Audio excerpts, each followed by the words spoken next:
当スタッフさんのムササビクロス吹き上げが非常に楽だというのが出ていたので、それと以前紹介したシルクドライヤー、こっちもそうですね、すごい吸収力があって拭き取りが非常に楽だったです。以前上げた動画ではこれで1台吹き上げるのに6分でした。これムササビクロスとシルクドライヤーどちらがいいのか、片や878円思ってシルクドライヤーは3190円です。どちらが優れているか検証したいと思います。それでは施工します。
筋が残ってしまうのがわかるでしょうか。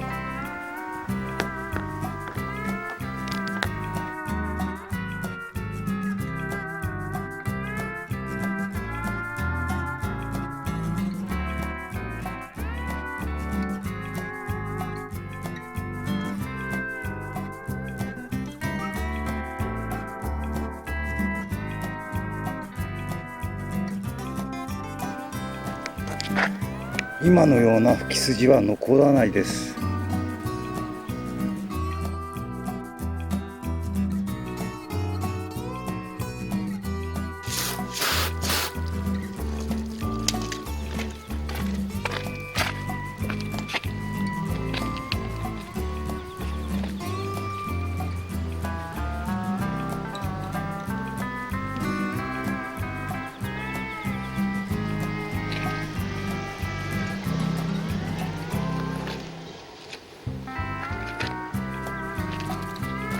同じように吹くと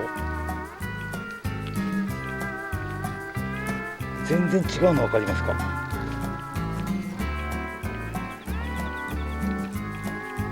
吹き筋が残ってしまいます。綺麗に取れます。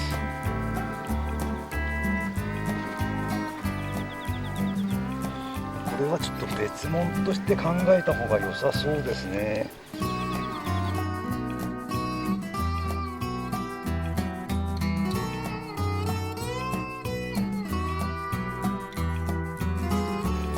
セーム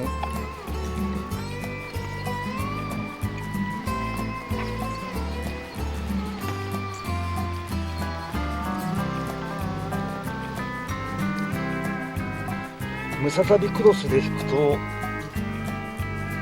このように出てしまいます。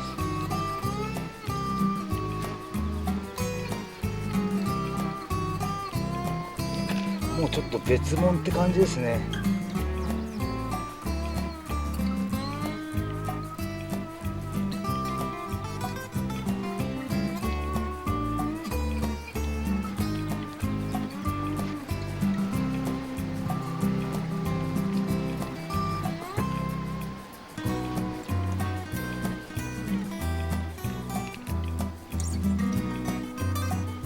強く押せば同じなんですけど、さっと軽くやった時が全然違います。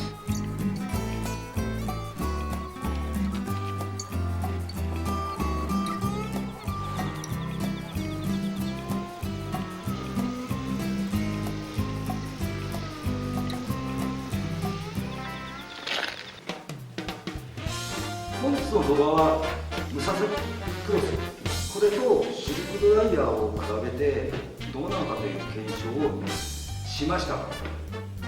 結果、もう吹き取りクロスしたらもう別物ですね。明らかに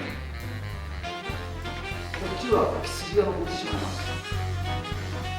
シルクドライヤーはほぼ残らないです。この吹き筋がずっと長く続くと結局は塗装面を傷めてしまうんだろうなと思いながら言ってました。最終的には全部シルクドライヤーで仕上げてしまいました。人工成分よりもシルクドライヤーの方が吹き残しがなかったです。もうこれちょっと特別ですね。ただ値段があまりにも高いんですよね。片や879円、片や3190円、この値段をどう考えるかっていう問題になってくると思います。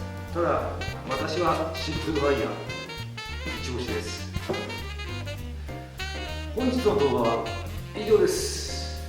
また新しい動画を上げていきたいと思います。よろしかったらチャンネル登録をお願いします。